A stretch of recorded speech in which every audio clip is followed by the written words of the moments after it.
Okay, as I kind of hinted last week, I'm going to be playing with another deck that might be a potential benefactor of a Tarkus command, which is Steve Rubin's zoo deck that I think he went 7-3 on his way to his 11-5 overall finish at Pro Tour Fate Reforged, which is his second back-to-back and locks him for gold and all that wonderful stuff. But this deck is pretty good. Um, I ended up playing Burn at that event because I thought the linear strategy would be a little more rewarded if this plan was going to be rewarded. I think it was right, but this deck's also still very good, and actually I think got better now that people are much more aware of Burn as a linear strategy. So, first thing I want to talk about is the creature composition. 21 is a little lower than I've traditionally played my like these red green aggressive style decks. I think I had a video on this a couple years ago, maybe. Possibly did a video or wrote an article. I'd have to dig it up. But I was playing like this Flint-Tooth Boar Experiment 1 deck with like 29, 30 creatures and Gorkland Rampagers and all sorts of crazy stuff and like 6 spells or whatever. 19 lands. Yeah, that sounds about right. And usually I like that plan of just like put all the things on the board and then turn them sideways. But there's kind of a couple things that really came together for this list, specifically that haven't really been legal in Modern before this Pro Tour, or haven't been legal for a Pro Tour in Modern before this Pro Tour. That kind of changed the dynamic. And we had kind of identified those as actually the two best things to be doing in the format for that tournament. Those were Goblin Guide Eidolon, which gives you this a little more kick than the decks usually had. And Eidolon really converts to a lot of damage regardless of blockers or anything. Like, you don't have to go around blockers if you have an Eidolon. You just have it in play and they just take a million. This card's absolutely absurd. If you haven't played it, just try it at least once in Modern, honestly.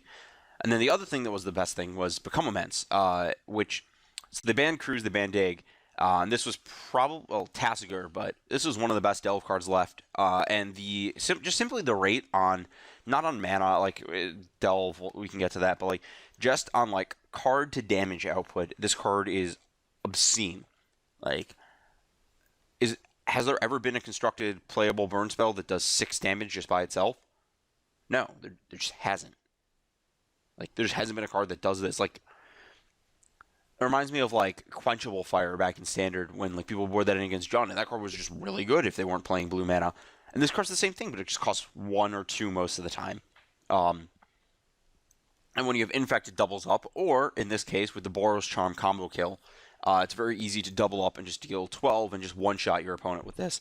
Like, Boros Charm Become Immense on a Nakatl, 14. Or, sorry, that's Rampager is 14. Become Immense is 18. Your opponent is not living through that. It's like, this deck, it doesn't really kill on 3, but it actually has like a lot of reasonable chances to,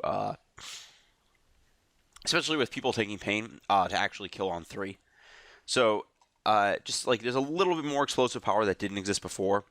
So there's a lot less games you kind of brick out.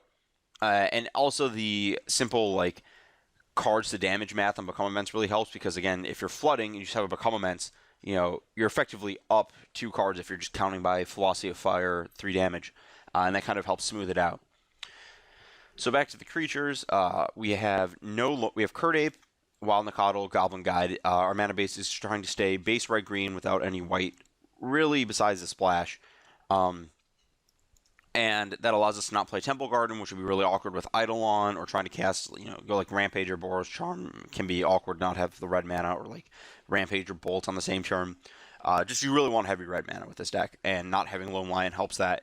And Goblin Guide, again, gives you a little more punch in the early game. There's no Grim Lavamancer. We didn't think that card would be super relevant. I mean, it's great in Burn, obviously, because you're trying to kill them with chip shots through blockers on occasion. But here, that's not really the case.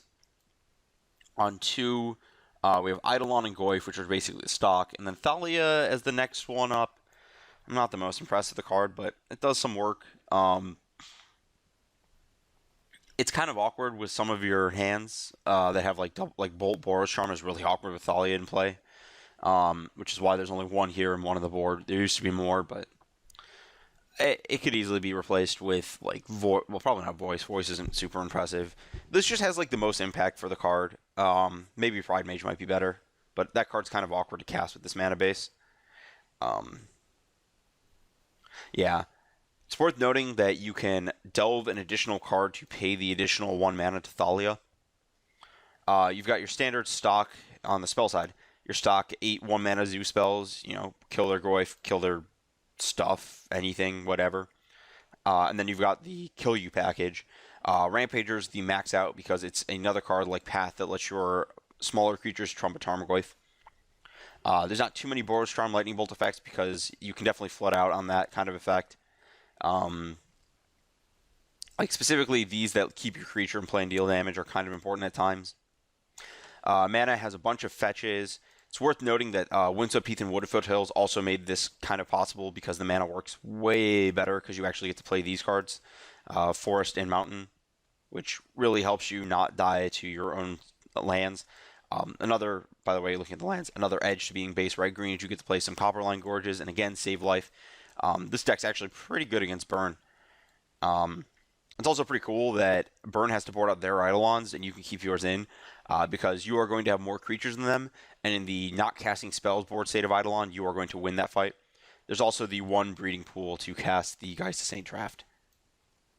And the logic on this being a breeding pool over a Steam Vents was... What was the logic? Oh, because it can be fetched with Heath. That's what it was. Yeah, like you can Heath for either of these duels in the forest. It all worked out. There might be an alternate config that works, but this does. Steam Vents, you'd need Arid Mace to get a Plains, but you don't really want a Plains. So, yeah, there's not like another fetch that gets you for... You could have Breeding Pool, but that's really loose because it doesn't get Sacred Foundry game 1. Like, just the way it works out, this is how it's supposed to be. I don't really know how else to say it. Looking at the sideboard, we have the standard Efficient Answers in Modern. You have more Chains as the next best removal spell. Just 1 white, kill a thing. Even though it gets Abrupt Decay is going to trade for your creature most of the time anyways. That's usually a fine, like just on mana and everything. Not a huge deal. I mean, it's a blowout when it does happen, but like if they don't have it, they have issues. Molten Rain is the usual. If you're on the play against a bunch of decks, you just Molten Rain them and they lose. Revelries, just always, great. Geist is your board plan against interactive decks. You just kind of shove it in, and they're like, oh, I'm going to board in all these, cheap removal spells and kill all their Zoo Dorks, and then die to a hexproof creature. It's also pretty cool that it gives you an evasive body for Become Immense. Stony Silence is your affinity hate. Thalia is just a generic card. And then Phyrexian on Life was kind of this like last night thing that was actually awesome against Burn.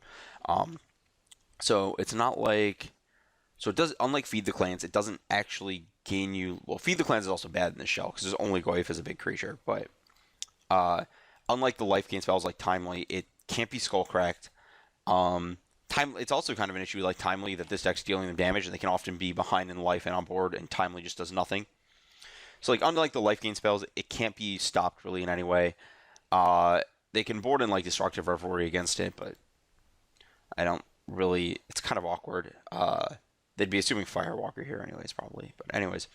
And the amount of life it gains is actually, I think, more than any single card or any other card of this type. Other, like, not Dragon's Claw, but any, like... It just... What you draw it, you cast it, and... You, like, even if everything lines up perfect, like, it gains 10 minimum, sometimes 11 or 12 if your life total lines up that, like, you're at, like, 2, and then they bolt you, and you go to -1, and then they have to deal 10 more, that's, like, 11 life gained. Just pretty absurd. It's really, really hard for them to beat. Yeah, this card is quite good, just as is, not as an Angel's Grace combo card.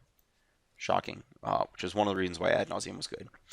But anyways, I'm excited to just bash some people with this deck doing what it does best.